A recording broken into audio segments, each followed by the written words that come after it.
3 words destroyed a $150 million contract. You're dismissed, Mike. I'm sitting here now, 6 months later, making more money than I ever did at Nexus Defense Solutions. But that moment still plays in my head like a bad movie. The moment when Bradley Walsh, all 38 years of corporate arrogance stuffed into a discount suit, decided my tie wasn't corporate enough for his vision of professional excellence. Let me back up. I'm Mike Brooks, 52 years old. Been working federal security clearance for 15 years. Before that, I spent 12 years in the Air Force working communication security. Got out as a tech sergeant, went through a messy divorce, and landed at Nexus because they needed someone who actually understood how government contracts work. Not the theory, the reality. See, there's a difference between knowing about federal clearance and holding federal clearance. Bradley Walsh knew about it the way a kid knows about flying a plane from watching Top Gun. I held a secret clearance with DOE Oversight Authority, which meant I was personally authorized by the Department of Energy to verify compliance on classified contracts. That distinction would cost Nexus everything. The day it all went sideways started normal enough. I was reviewing compliance docs for our biggest contract, a $150 million Department of Energy partnership for grid security infrastructure. 3 years in the making, involving 6 states and enough federal oversight to choke a bureaucrat. I was the named security agent, which in government speak means I was personally responsible for verifying that everyone who touched classified materials was properly cleared. You can't just swap that responsibility around like office assignments. When DOE designates you as the security agent on a contract, that designation is tied to your personal clearance file, your background investigation, your whole career history. It's federal law, not company policy. But Bradley Walsh didn't know that. Bradley Walsh didn't know much of anything, actually. Harvard MBA, 3 weeks at Nexus, and already making enemies faster than he could learn people's names. He'd been hired after what I assume was a golf tournament disguised as a board meeting, brought in to modernize operations and leverage synergistic efficiencies. Translation: make everyone miserable while pretending to add value. That Tuesday morning, I was wearing the same navy tie I'd worn to probably 200 client meetings. Nothing fancy, but clean and professional. Same with my shoes, black Oxfords, polished, regulation compliant. I'd worn this exact outfit to DOE facilities, Pentagon briefings, you name it. Never had a single complaint. But Bradley had been reading management books about setting standards and establishing authority. Dangerous combination for someone with no actual authority to establish. The Zoom call was supposed to be a routine check-in about next week's DOE audit.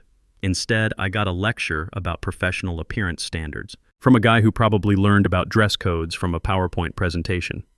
"Mike," he said, not even bothering with small talk, "we need to discuss your appearance during yesterday's site visit to the Richmond facility." I blinked. Yesterday had gone perfectly. The client was happy, the inspection passed, paperwork was clean. What about it? He sighed like I was being deliberately obtuse. "The tie, Mike. It's not regulation compliant with our updated professional standards. And those shoes. Clearly not meeting the new requirements outlined in Protocol 14B. Protocol 14B was something he'd invented the week before.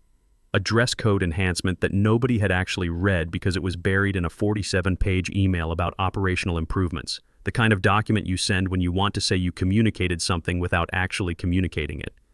"Bradley," I said, keeping my voice level, "I've been wearing this same gear for 6 years. It's approved by legal, it's in the employee handbook, and more importantly, it meets DOE security requirements for contractor personnel. That should have been the end of it. DOE requirements trump company policy every time." But Bradley was just getting started. He leaned back in his chair, fingers laced like he was about to deliver profound wisdom. "Mike, we're tightening standards across the board. Optics matter in this business. Our clients need to see that we're serious about professionalism at every level." This from a guy who'd shown up to his first board meeting wearing a tie with tiny golf clubs on it.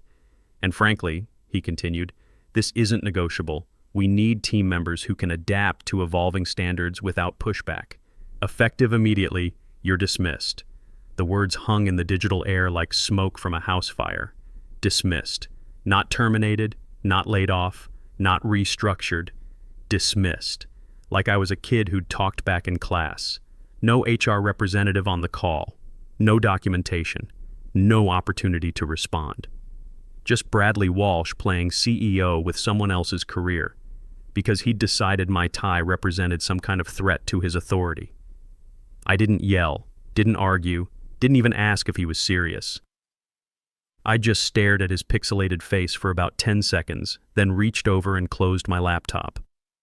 The silence in my home office was absolute, the kind of quiet that usually means something important just broke, and something had broken. Bradley just didn't know it yet. I sat there for maybe 5 minutes, just staring at my closed laptop. Not angry, not shocked, more like watching a slow-motion car accident where you can see exactly how it's going to end, but the other guy is too busy texting to notice the guardrail coming up. See, Bradley had just made the kind of mistake that separates people who understand government contracting from people who think they understand it. In the corporate world, you can fire someone and hire a replacement the next day. In federal clearance work, you've just cut the only thread holding your contract together. My secret clearance wasn't something Nexus owned. It belonged to me, Michael Brooks, Social Security number on file with the Office of Personnel Management, background investigation current through March 2026. When DOE designated me as the named security agent on contract DOE GS47B2 150M, they weren't just picking a random employee. They were certifying that I, personally, had been investigated, cleared, and authorized to handle classified grid security data. You can't transfer that designation like a desk assignment. Federal Acquisition Regulation 9.4051 is pretty clear about it. When the security agent separates from employment, the clearance designation becomes inactive pending formal transfer procedures. And formal transfer procedures take 90 to 180 days, assuming you can find a replacement with equivalent clearance and experience. Bradley didn't know any of this. Hell, Bradley probably thought clearance was something you got from HR on your first day. I walked into my kitchen and made coffee. The real stuff, not the office swill. Outside my window, the neighborhood was doing its Tuesday afternoon thing. Kids getting off school buses, neighbors walking dogs, normal people living normal lives. My ex-wife Carol used to say I thought too much about work. Maybe she was right, but work was what kept the lights on and paid for Tommy's college tuition. Tommy's my son, 19 years old, sophomore at Virginia Tech studying electrical engineering. Smart kid, smarter than his old man, probably going to end up designing the same power grid systems I spend my days protecting. The divorce settlement meant I was paying $1,800 a month in support plus tuition, which is why I'd stuck with Nexus longer than I probably should have. Good benefits, steady pay, and until Bradley showed up, reasonable management. But now I was unemployed, and next week DOE was sending a 4-person audit team to verify compliance before releasing the final $150 million in funding. And the only person authorized to provide that verification had just been fired over a tie. I opened my laptop and pulled up the secure partition where I kept my clearance documents. Everything was there: my SF-86 security clearance application, background investigation summary, DOE oversight authorization, and most importantly, my JPAS, Joint Personnel Adjudication System, profile showing active secret clearance through March 2026. The DOE contract was right there too. 47 pages of federal bureaucracy, but the important part was on page 12. Named Security Agent, Michael D. Brooks, Nexus Defense Solutions, clearance level, secret, DOE authorization, active, and buried in the fine print of Section 4.3.2. In the event of security agent separation from contractor employment, all project activities must cease pending formal designation transfer as outlined in FR 9.4051B3. Translation: if I wasn't there to sign off, the contract was dead in the water. I didn't delete anything, didn't copy company files or take screenshots. Everything I was looking at was my personal documentation, stuff that belonged to me regardless of where I worked. But I did take a moment to appreciate the beautiful simplicity of federal regulation. Bradley thought he was managing personnel. What he'd actually done was violate FAR compliance protocol and jeopardize $150 million in federal funding. And the best part? There was nothing illegal about me not telling him. I wasn't a company employee anymore. I had no obligation to fix his mistakes. My phone buzzed with a text from Sarah Martinez. Sarah and I had worked together for 3 years before she left Nexus last year. Bradley had pushed her out too, told her she was too detail-oriented for client-facing work, which was corporate speak for asks too many questions about my bad decisions. Heard through the grapevine. You okay? I typed back. I'll be fine, working on next steps. Sarah knew the clearance game as well as I did. She'd probably figured out what Bradley had just done to himself within 10 minutes of hearing I was gone. But she was smart enough not to spell it out in a text message. I spent the rest of Tuesday organizing my files and updating my resume. 15 years of federal clearance work, 12 years military communications security, multiple DOE certifications. On paper, I was exactly what every defense contractor was looking for. The kind of guy who could walk into a new job next week if I wanted to. But I wasn't in a hurry. Sometimes the best move is to sit still and let other people make mistakes. Wednesday morning, I was halfway through my second cup of coffee when my phone started ringing. Unknown number, 703 area code. Northern Virginia. Probably someone from Nexus. I let it go to voicemail. Then it rang again. Different number, same area code. Then again. By the fourth call, I was curious enough to pick up. Mike Brooks. Mike? Thank God. This is Patricia Williams from Nexus Compliance. We need to talk. Patty had been with the company for 12 years, longer than almost anyone except the founders. She was the kind of person who actually read the fine print and remembered where all the bodies were buried. If Patty was calling me directly, it meant someone had finally figured out what Bradley had done. What can I do for you, Patty? Mike, we've got a situation. The DOE audit is Monday, and legal just realized there might be an issue with the security agent designation. They're asking questions about your termination. I looked out my kitchen window. Nice day. Sunny, quiet. What kind of questions? They want to know if your clearance status affects the contract. I told them I'd reach out to you directly. The careful way she said it told me everything. Legal had finally read the contract, probably for the first time since it was signed. They'd found Section 4.3.2, done the math, and realized they were about to face a federal audit with no authorized security agent. Panic was setting in. Patty, I said, settling back in my kitchen chair, I'm not a Nexus employee anymore. Remember? Professional appearance standards. The silence on the other end lasted about 10 seconds, long enough for Patricia Williams to realize that her 12-year career at Nexus was about to get very interesting. Mike, please. This is bigger than Bradley's stupidity. We're talking about a $150 million contract. The audit team arrives Monday morning, and if we can't provide security agent verification... She didn't finish the sentence. Didn't need to. We both knew what happened when DOE audits failed. The contract got suspended, funding stopped, and heads rolled all the way up to the C-suite. Nexus would survive it probably, but a lot of good people would lose their jobs in the aftermath. What exactly are you asking me to do, Patty? Could you just come in Monday and handle the verification? Just for the audit. We'll figure out the paperwork afterward. I looked out my window. A neighbor was washing his car in the driveway, methodical and unhurried, taking his time to do it right. I don't work there anymore, Patty. Bradley made that pretty clear. Mike, what would it take? And there it was. The question that meant they'd realized exactly how deep the hole was. Patricia Williams had been around long enough to know that desperate times called for desperate measures, and asking fired employees to save your company definitely qualified as desperate. I'll think about it, I said, and hung up. The calls kept coming. Legal department, HR, someone claiming to be Bradley's assistant but who sounded suspiciously like Bradley himself trying to disguise his voice. I didn't answer any of them. Instead, I went for a walk around the neighborhood, thinking through my options. Option 1, go back Monday, handle the audit, save their contract. Probably get offered my job back with some face-saving story about miscommunication and evolving requirements. Spend the next few years working for Bradley until he found another reason to get rid of me. Option 2, stay home, let them figure it out themselves. They'd probably find a way to postpone the audit, hire an emergency consultant, or throw enough lawyers at the problem to buy time for a proper clearance transfer. Eventually everything would get sorted out, and I'd be just another casualty of corporate restructuring. Option 3, wait and see what other opportunities showed up. I was leaning toward option 3 when my phone buzzed with an email from an address I recognized. James Patterson, Federal Strategic Partners.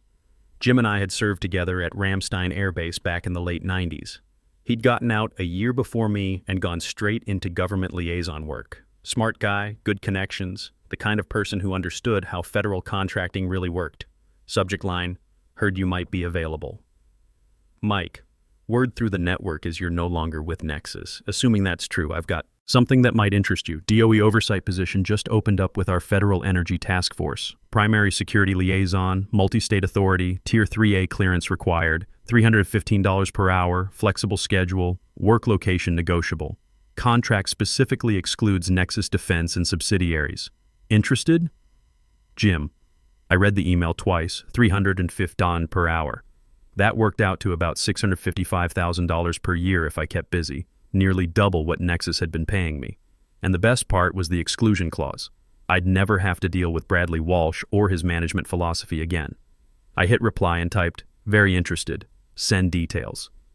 Jim's response came back in 20 minutes with a secure link to the full contract proposal. Federal Energy Task Force, established under the Infrastructure Investment and Jobs Act, tasked with oversight of grid modernization projects across 6 southeastern states. They needed someone with my exact background, military communications security, federal clearance experience, and specific knowledge of DOE compliance requirements. The position was everything I'd been doing at Nexus, but without the corporate nonsense. No dress codes, no office politics, no Bradley Walsh asking me to explain why federal regulations couldn't be overruled by PowerPoint presentations. Just me, my clearance, and clients who actually understood what they were paying for. I was reading through the benefits package when my phone rang again. This time it was a number I didn't recognize, but the caller ID showed DOE OIG, Office of Inspector General. That was interesting. Mr. Brooks? This is Inspector Janet Morrison, DOE Office of Inspector General. I understand you were recently the named security agent on contract DOE GS 47B2 150M with Nexus Defense Solutions. That's correct. We've received notification that there may be compliance issues related to your employment status.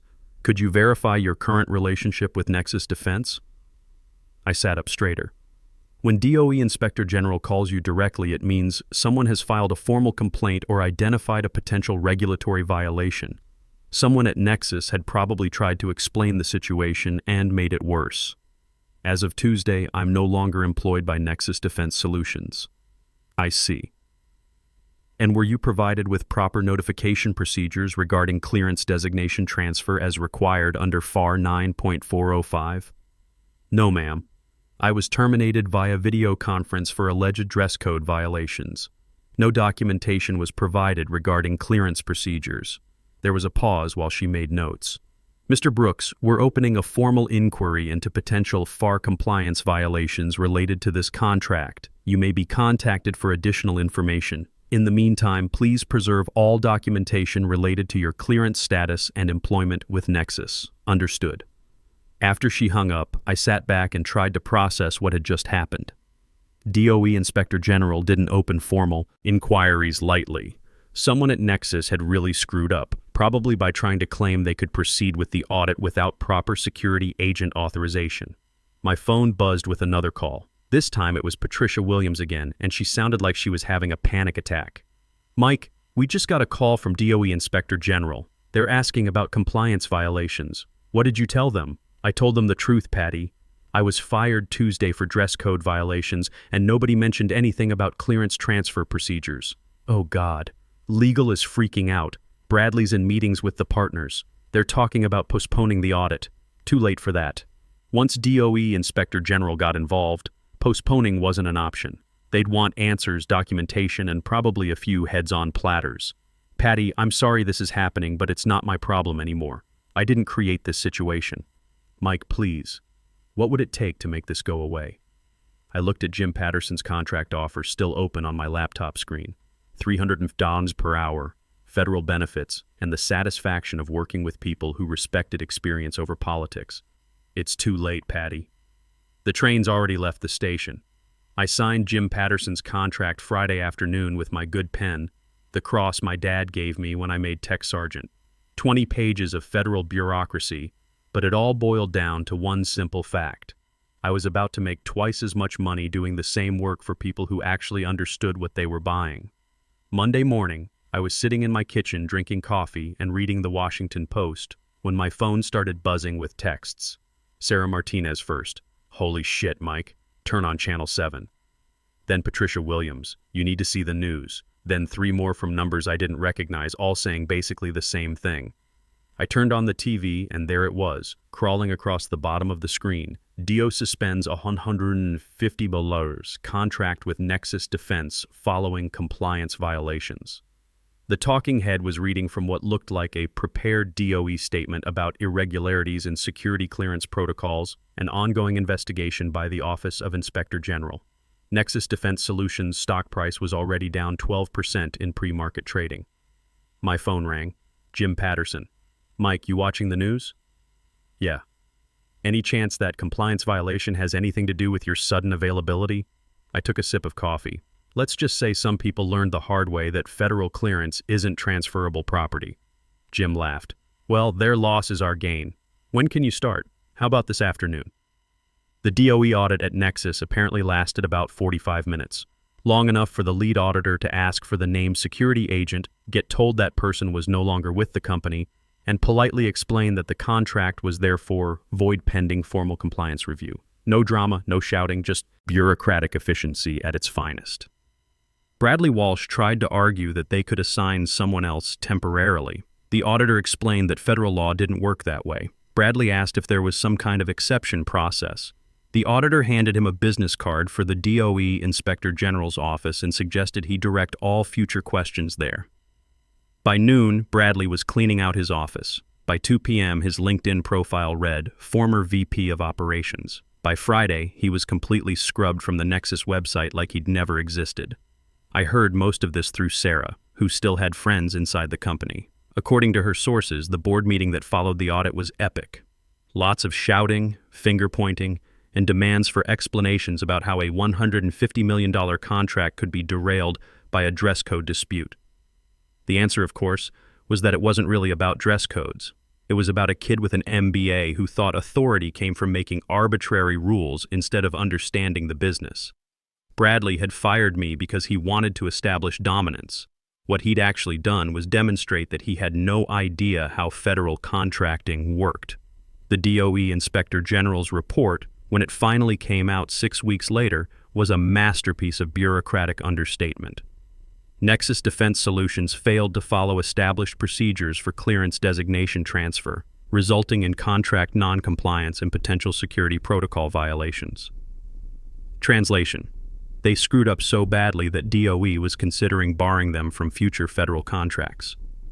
Meanwhile, I was settling into my new job with federal strategic partners. Same work, better pay, and clients who understood that experience trumped corporate politics every time. My first assignment was reviewing security protocols for a grid modernization project in North Carolina. The kind of work I'd been doing for years, but now I was getting paid what I was actually worth. The best part? No dress code. I could wear whatever tie I wanted, as long as I kept the power grid secure and the paperwork compliant. 3 months later, Tommy called me from Virginia Tech.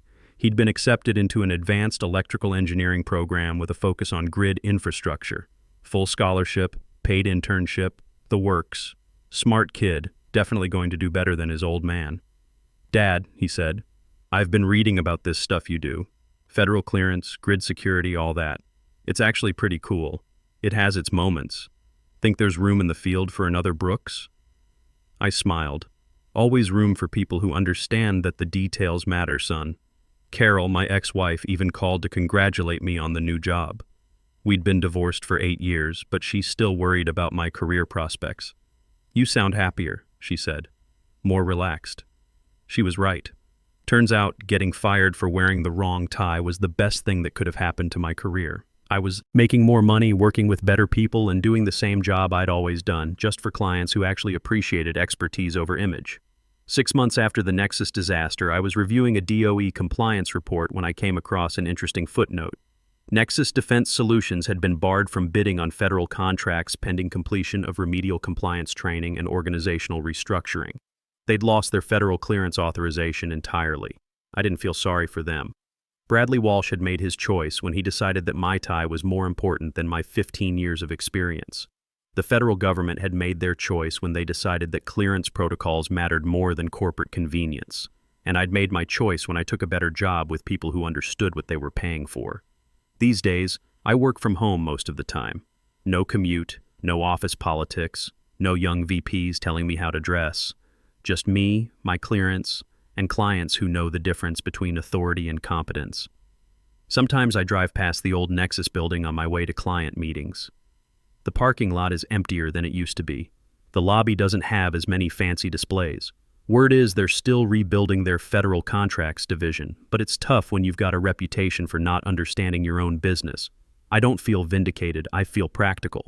Bradley fired me because he thought management was about asserting control.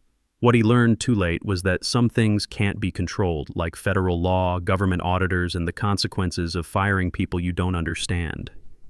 The whole experience taught me something important about corporate culture. Sometimes the best revenge isn't revenge at all. Sometimes it's just letting incompetence follow its natural course while you move on to something better. And sometimes the tie you're wearing is exactly right for the job you're about to get.